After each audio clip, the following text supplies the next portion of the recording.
Welcome to the Christie Taylor Show. I'm Christie Taylor, and Black Music Month, I wanted to make sure that I feature the most amazing musicians that I personally know, and I'm super excited to have one of my fam here. OMG, I don't know where this conversation is going to go. I won't even call it an interview. Let me tell you about my brother. None other than Jonathan Richmond, aka Jon Rych, a musician, composer, producer, and singer. His love of music and exceptional musicianship has afforded him opportunities to tour world-class recording artists, including Angie Stone, Benet, Boney James, and he's written and produced for countless artists, received Grammy Award status with Lalah Hathaway, and had a track on the television show Power. Now, beyond touring the world, Jon Rych, he recently produced a fellow Memphian, Shontelle Norman Beatty's single, Jesus Will Fix the Trouble in My Way, on the record that is climbing Gospel Billboard. Now, let me tell you all, he is more than a guest. He is fam. Welcome to the Christie Taylor Show, my brother, Jon Rych. Hey, Jon. What's up, Christie? How you doing? Wow. Okay, now let me tell you something. I'm trying to stay as journalistic as possible. There's so many ways that this conversation could go. Let's just have fun. I've read the bio. There's so much more to what you've done over the last 20-something years. Let's talk about when you fell in love with music, Jon. Oh, wow. I was a kid, growing up in a big family. Father played guitar. My mother had an amazing voice. She could sing. My mom had an amazing voice. My sister, my oldest sister, she sang. My older brother played organ. I started out on drums. I have another sister that sings, and another brother that sings as well. So music has been in our family. Now, beyond that, because outside of my father, nobody on his side is really musically inclined. And then outside of my mother, nobody in her family is really musically inclined. So we're kind of in a special spot with the Richmond family. Wow. That's amazing. I never knew that, Jon. Mm-hmm. I just thought that both clans were like steeped in music because, like you said, your mother, your father, all your siblings, you are an exceptional musician. Oh, wow. Well, I learned something new today. Well, all right. So by the time we get to high school and, past into adulthood, when did you decide that music is going to be not only something I do, but it's going to actually be my life and my livelihood? How did you get into that, Jon? Oh, wow. I wasn't expecting it, when I really, because I've always been creative.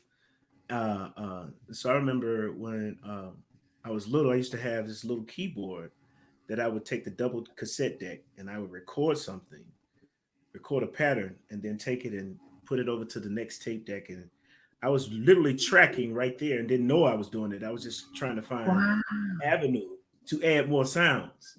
And so that's been a part of my life. When I decided that it was going to be full time is when I started touring with Angie Stone. And that was around 2000. And 21 years old. Yeah. Whoa. Oh, yes. And, beyond Angie Stone, Jon, you got to give Angie Stone story because it really is. Oh, yeah. I was going to get to that. It's crazy because when I was doing music, I was working at the studio called Lost Keys downtown. Me and my boy Marquis Walker. Shout out to Key Beats. We had a studio downtown, and I heard this group called Forgive It. Yes. Now, around this time, I was only doing music.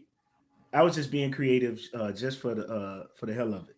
You know what I'm saying? My reward for doing music was letting my friends hear it and getting their reaction to it. I wasn't really actively trying to have a musical career or music life like that, because I was comfortable in church, and I was also playing on Beale Street. So. And then I worked at. So you were a performing and working musician right here in Memphis. Church check, getting that club check, right in the studio. So you were already next level. No. Oh, okay. But I was doing music, and I heard this group Forgiven, which consists of Stephanie Bolton, Angela Cage, had Sophia Watkins at the time. At the time, yes. And I think it was Shontelle Norman at the time. But I had did no, it was Michelle Prather. Michelle Prather, correct. Yeah. And so I heard them. I became fans of them immediately. And I wanted to put some music on them. So I told them, look, let me do a demo on you. And I did it for free. You know, I didn't charge them anything. I just wanted them to have some good, dope music. Stephanie, shout out to Stephanie Bolton. She's a hero in this joint. She knew Angie. Angie came in town with Maxwell on tour. And Stephanie took the demo I had did and played it for Angie. Angie was like, oh, this is great. Who did the music? And so she told her I did it. Angie was like, call him now, get him down here to the hotel. They did. We exchanged numbers, and my life changed forever from that moment. Wow. Who would have thought that you doing a free demo for a group that you were fanning over, who are fabulous? Yeah. All of those still my favorite. Still my favorite to this day. Yeah. You know, and that led to, wow, an amazing career that you've enjoyed for over the last 20 years. What did you like about your music, Jon? I mean, because you do have a distinct side. Well, she saw that I am a lover of soul music. It's all about. I guess she heard that, and it connected with her, you know. And from there, we just went on to make soulful magic, man. And it's been a wonderful experience, man. I wouldn't change it for anything. Okay, and so shout out to Angie too, man. Got a shout out to the legend, Angie Stone. Yeah, the Queen Angie, man. And congratulations, that's her. She finally got her well-deserved award. Man. Yes. Yeah, so shout out to Angie. Angie Stone. So during your tenure with Angie, that's when you really went from, you know, just churching it here in Memphis to literally touring the world. Okay, and you were still quite young, Jon. I mean, you're still a young man now. Yeah. But you were still very, very fresh. What was that experience going from Memphis to literally touring the country and the world?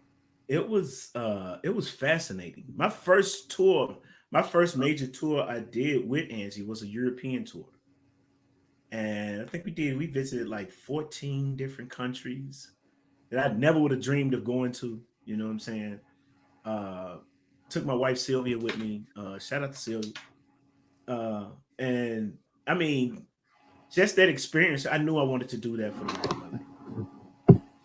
Yeah, going on a European tour might make you wonder, like, this is right. Right. Yeah, I think that's being your first tour. Now, if y'all had just done the chilling circle, you'd be like, okay. Yeah. But no, this was. But you know something, you follow in the footsteps of some legendary Memphian as well, who have impacted Black music all over the world. So It's not like Memphis is new to world renownedness. If I can, I know, right? How did you begin to accept that wide continuation of Memphis music? When did that start hitting? Like first 5-10 years in? Nah, man. You know, once the stage was presented to me, I really wanted to represent Memphis music because I knew Memphis music had some wonderful musicians and singers here, some of the best, if you ask me. In the world. And Memphis has a legacy of world-renowned music, and I wanted to represent that too, wherever I went to, you know. And so I wore my city on my shoulder like a badge of honor, man. I'm proud to be from Memphis. I'm proud of the music that lives in my blood, that's from the blood and soil here, you know, that I've pulled from the Isaac Hayes to Al Green to David Porter, you know, Stax, Sun Studio, you name it, you know. It's a part of me, and I take it with me everywhere I go. I mean, that is, like you said, one of the reasons why Angie, like who is that? Because she felt and could hear the soul you infuse into your music. But I know also you really got to spin to it. Have they named it yet? Not that I know of.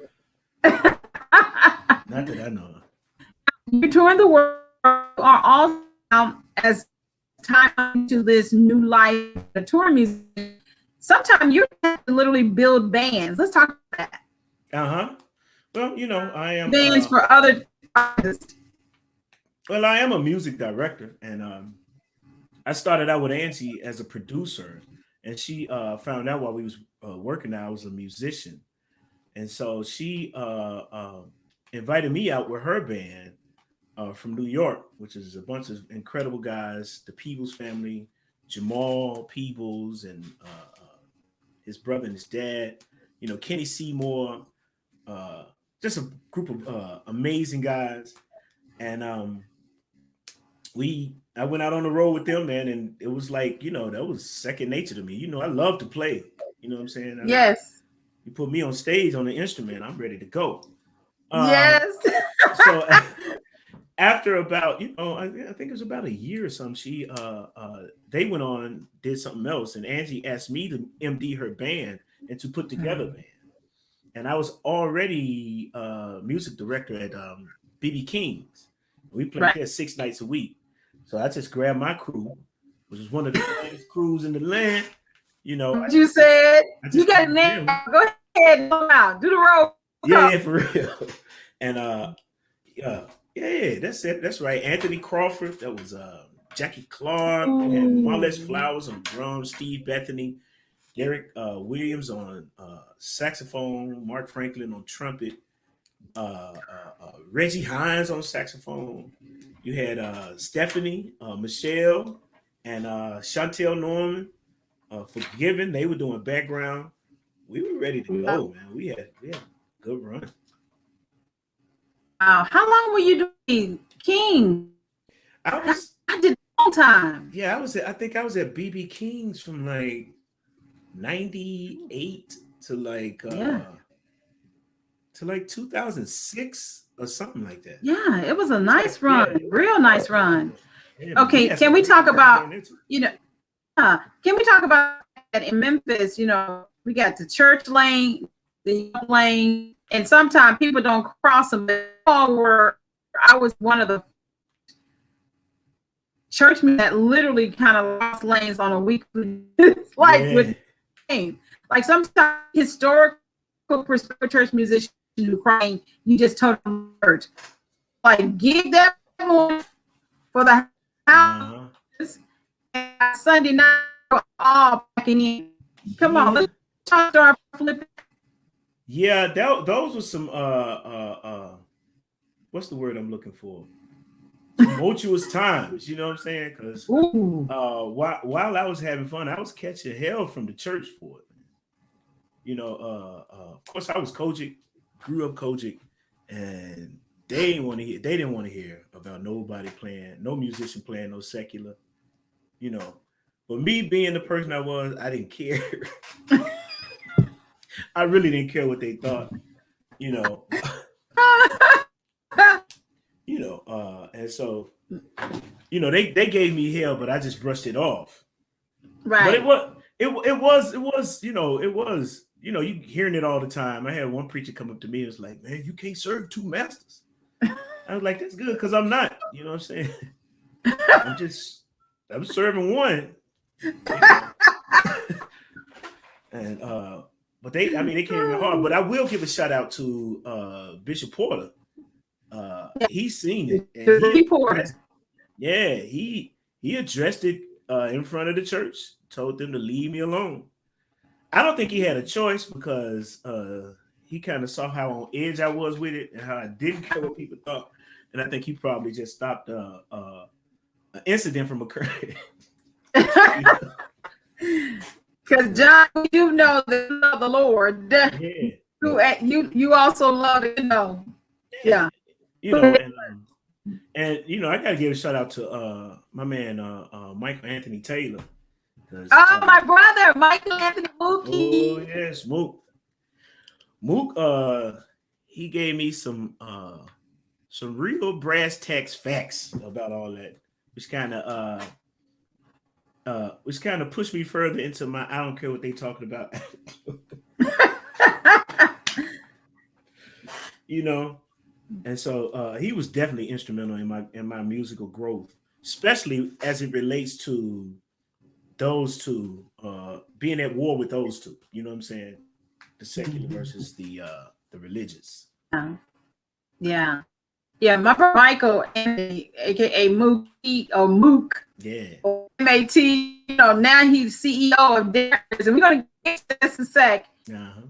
As you all taken the friendship that has the family that created over these last years. I want to take a quick pause before we get to that, and so we can dig a little into your rise with the industry, because now you are a trader in the industry. We'll be right back.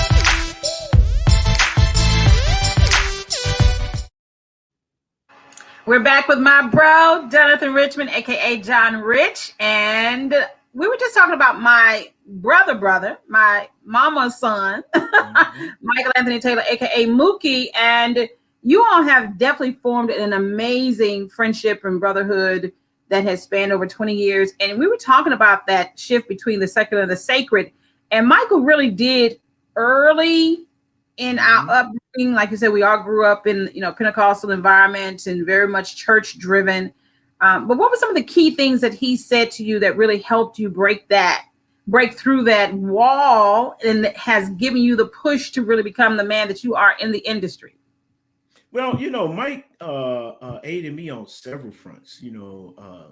He gave me great perspective on how to filter out all the noise. You know what I'm saying? Especially all the church noise, and gave me a perspective about what it was I was actually doing.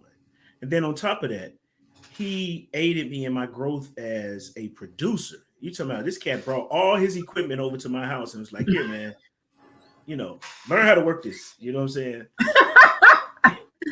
And I'm like, okay, so you got this MPC 60, Roland D70, all these discs and stuff, and make it this going, because I was doing music just off of one keyboard. Give me an O1W and I'll get the sequencer and make my music. He's opened up a whole new world to me. Talking about MPC and all this stuff and sampling and all this. And it really, you talking about a quantum leap in my creativity. Yes. Because of him. And he wouldn't come back and get his stuff. He just left it over there. It was over there for a long time. And I took full advantage of it, man. I took full advantage of it. And it's over the years, because your mastery is unmatched. So he'll side eye you, do things that are like what we call, give you that up face, that lemon stank face. And he'll be like, hey, and just, yet you all had definitely a lot of things. And before we get to your collaboration with Shontelle Norman Beatty, I do want to talk about your own path. You really launched from the Angie Stone. Can we go to who you ended up working with after Angie? Because you all worked together for a long time too. Oh yeah. Oh wow, a lot of people. Angie introduced me to this Japanese artist named Toshi Kubota, and Toshi. And he became like another one of my brothers. Real amazing guy, man. He barely spoke any English. So when we worked, we kind of bonded together, because I had to sit with him and tell him what each word mean. And I had to, when I demoed songs for him, we were working on his record. And Angie always put me in a position to network and to be better. Right. Out of Angie, I ended up meeting Eric Benet when we was in Jakarta, Indonesia. Right. Which then, didn't think nothing of it. I was a fan of his. I've been a fan of his since his first record. You said. Yeah, I met her. I was like, man, I've always been a fan. We left it at that. A few years later, he's calling me to come be his MD. And so now I'm currently with Eric Benet. But to show you how small the circle is, I'm doing Capitol Jazz Cruise with Eric Benet. And I come in and I meet the music director for the Capitol Jazz Cruise, which is another one of my best friends now, which is Wayne Bruce. Shout out to Wayne Bruce. Beautiful brother, him and his wife Melissa in DC. But we ended up bonding from that. And he was like, I want you to come back next year and do the Capitol Jazz Cruise with me. I was like, sure, I'll do that. And from there, I ended up playing with all of the greats that I grew up listening to, like George Duke and Earl Klugh and Alita Adams, and even Boney James. I played with Boney James on the Capitol Jazz Cruise, and I ended up from there being in his band. Now I'm officially with Boney James now, and it's just funny how that all works. That it's one door opens another and opens another and opens another. And I am real grateful for that. Now, Don, you spoke of this, which is relationship building. Talk about, you fail forgiving with some of the most vocalists at Memphis this last 20, 30 years. Stephanie Bolton then providing you an opportunity to meet Angie Stone. Angie Stone is very generous as well when it comes to network, creating opportunities, and your career continues to just blossom. So it's all in this, bringing it back home to women, and about forgiving it too, when Shontelle ended up becoming a part of the group, the most recent song that you have on the charts. It's a reunion between you, Michael, and Shontelle. Let's talk about that. Yeah, Mike called me about her. It's like, how do you think Sean would do on the record, man? I was like, she'll kill it. Like, you get the right producer. And he was like, okay, well, send me something. Like me? He's like, yeah, you. So I immediately had an idea of what I was going to do. So I sent him a few tracks that I was thinking about doing. And he was like, oh, yeah, you just gave me an idea. He was like, let's put some of that vintage soul on Shontelle. I was like, say less, man. You soul music? You know what I'm saying? Let's do it, man. And from there, he wanted to start off with a standard. So he's like, how about Jesus Will Fix It? And he sent me Lee Williams' version. And I'm like, oh, okay. Wait a minute. What am I going to do with this? And I was like, I know what I'm going to do with this. I was like, I'm gonna flip it as if I would do it. You know what I'm saying? Right. And what you hear now is what came out, man. And it's just that song. It's fun. It's fun for me. I love listening to it all the time. I love, I enjoyed making it. Enjoyed all the musicians that played on it. It was just a fun song.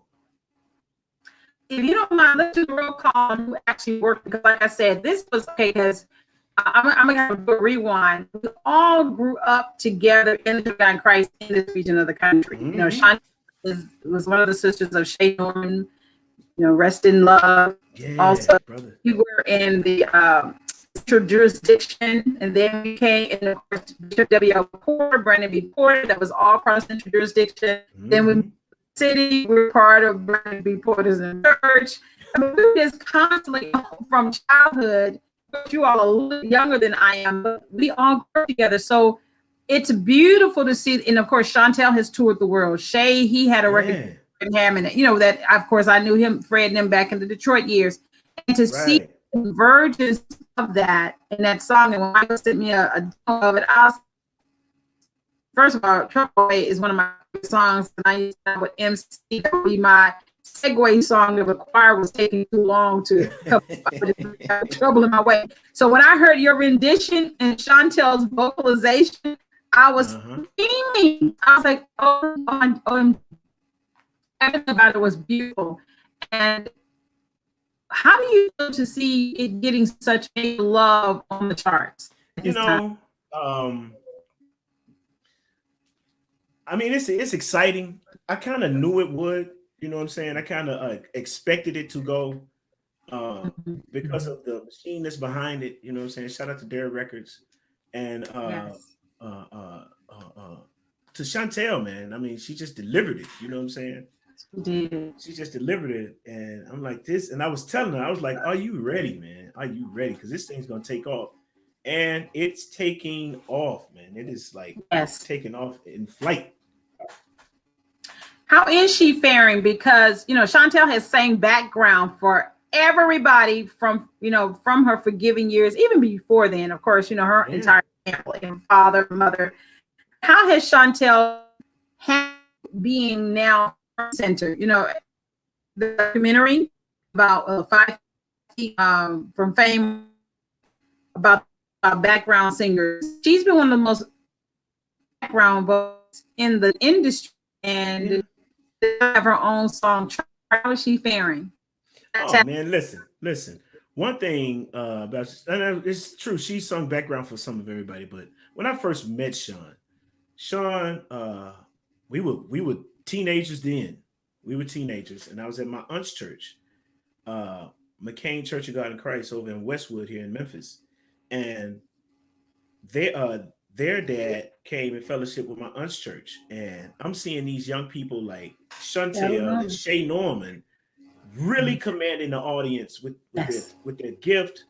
And you talking about a hallmark moment in my life that changed my life to see that. I was like, it really gave me, really motivated me to really hone my craft. You know what I'm saying? To see somebody that young like Shay playing the organ, directing the choir, and singing, effortlessly. Yes. Sean get up and do the same thing. And I said all that to say this. Sean been a background singer, but Sean can lead. She's been leading her entire life too. Very versatile. Strong soulful voice, man. Strong soulful voice. And I mean, it's infectious. People hear it. We was in Atlanta recording, and we had rappers come in. It was like, man, what is going on in here? And they heard, they was like, man, I got to get on this. Wow. I'm like, there you go. You can have it. But that's how she's been touching people. So she's been faring very well. You know what I'm saying? When you just brought up rappers, will a remix possibly find its way? Because this is also getting really hot again. All the sectors, and we got a lot of rappers right now. There might be innovation in that way. Yeah. Yeah. Do some gospel rappers on a remix. Yeah. I mean. Yeah, that'll be hot. Yeah. Okay, so Jon, I'm gonna go real quick before we get to this wrap up. A couple years ago, your wife held a birthday party at a studio. Oh man. Can we talk about that and what hope was and what will be? She got me on that, and that was the first time because I'm very observant. Yes, you are. It's hard to get something over on me, but she managed to do it. I guess being together 28 years, 27 years, man. You know what I'm saying? Yes. But Sylvia. Yeah, shout out to the Queen, Sylvia. The Queen. Yeah. Like it was my birthday, and give you another little tidbit about my story. Growing up, I was a bad kid. To tell you how bad I was, you know how when a parent comes up and have all their kids and be like, "These are all my bad kids," like, but this one right here, that was me. Right? So I grew up always on punishment. Didn't have birthday parties and stuff like that. And that kind of shaped me in my adult life. I remember when we first got married, that was the years I went and forgot my birthday, and she was like, "Wow, yeah," because it just wasn't a celebratory thing for me. It wasn't, because I was always on punishment. I mean, my cousins used to call me no birthday, no Christmas, because I was literally always on punishment. So we went out to eat. You know what I'm saying? Invited a couple of friends, my boy Cju and Kim, and we sitting there talking. We had what was it, Ruth Chris, one of them. We sitting there talking and conversating about life, and they're all on their phones, right? So I didn't think nothing of it, but they were plotting then. Sylvia was like, she asked Ciju to take me home because we had rode there together, but she had to go to work. Right. I was like, "You going to work tonight?" She was like, "Yeah, I'm go to work." And so I didn't think nothing about it. Went home, settled down, winding down, whatever. Then I get a call from my friend Carlos Sargent, and he's like, "Yeah, man, I'm down here in the studio with another friend We of ours, pause and Louis say he's Hasty." also one of the baddest drummers in the world. Yeah. Carlos played with everybody, and Louis Hasty. Shout out to Louis, dope musician, man, dope producer. Carlos called and was like, "Hey, we need you down in the studio. Louis is down here with this girl, and they really need your expertise on it." And I'm like, "Man, I done got home. I'm winding down. I ain't moving, And he was like, "No, bro, you got to come. Louis needs you." So I was like, "All right, man." So he came over, picked me up, and I was like, "If because it's Louis and you, I'm doing it. If it was anybody else, nah." So they took me to the studio, and I walk in the studio, and Sylvia had rented out the entire studio, tricked it out. I'm thinking she's supposed to be at work. She decorated the whole studio, called a lot of my friends, Yeah. and had them there waiting on me. So I'm going in with my backpack like I'm getting ready to work, and I see all of you standing there. And I was like, "Oh my God, you got me." I don't know if the shock was that I didn't see it earlier or just seeing all of you guys. That because I'm used to figuring stuff like that out. And I was like, "Wow, how did you pull it off?" And she did it, man. She did it. I owe her a trip to the moon for that, man. You know what I'm saying? Yeah. Because at the end of the day, one of the things, one of the greatest gifts that we're all looking forward to, and of course, that was a fabulous birthday. We loved it. Yeah, it was incredible, because one day for the gift of Jon Rych. man. Jon Rych. Yeah. He's going to be dropping a project sooner than soon, right? Yeah, soon. Right, sooner than soon. I'm working on it now, slowly but surely, but it's gonna be a good body of work. I'm gonna have some wonderful features on it, you know. And hopefully we can get something popping. You know what I'm saying? I'm excited about it. Well, I'm really grateful for having a good minutes for us to talk about love and music. People don't know that prior to my career, music was my first love from high school. Yes. I was a music major, and even when I came from Detroit, and we all met up at Great Community School. Yeah. I was praise and worship. You were.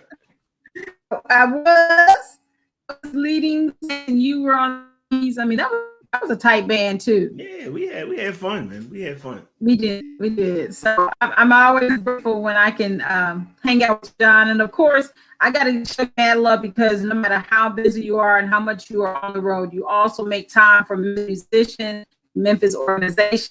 I'm trying to help people put on. Of course, shout out to you for all your accolades. I mean, we have yet to scratch the surface of all the amazing work you've done. We didn't talk about power. We didn't get a chance to talk about, you touch the Grammy and all that.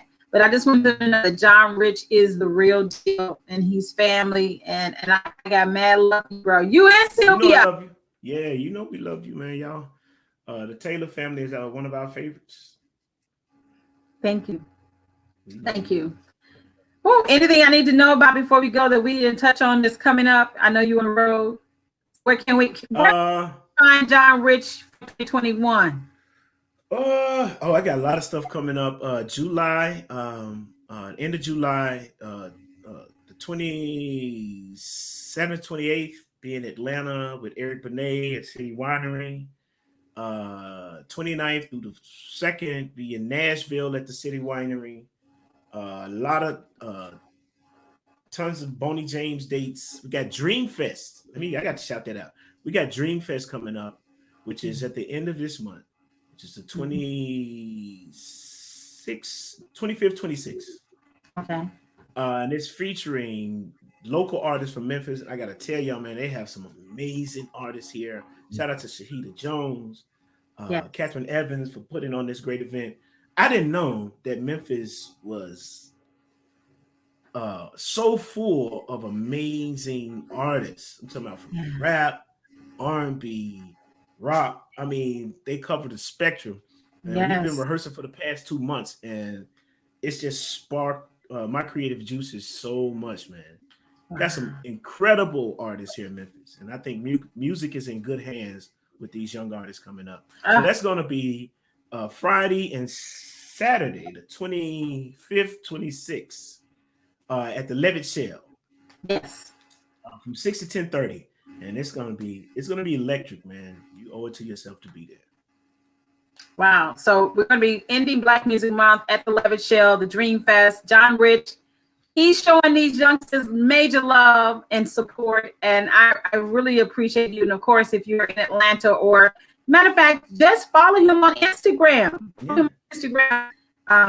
Also Facebook as well. Yeah, follow me on Instagram, Twitter, and Facebook. Yes, to see where he's be next. And shout out to you. And I hope and pray between now and 2022, we can at least get a single from Jon. We're working on it. It may be coming soon. It may be coming sooner than later. Okay. And maybe once again, because I got this, I have had a chance to collaborate with him, Forgiven, track, even let me put some poetry to it, spoken word. Yeah. I still got that. I just listened to that the other day. Oh, did you? Years. I'm about to send it to you. I'll send it to you. Please do. Thank you all so much for checking the Christie Taylor Show. The Black Music Month edition continues all month long. Excited to have my Jonathan Richmond, aka Jon Rych. You should have followed him on all social media. And until next time, much love.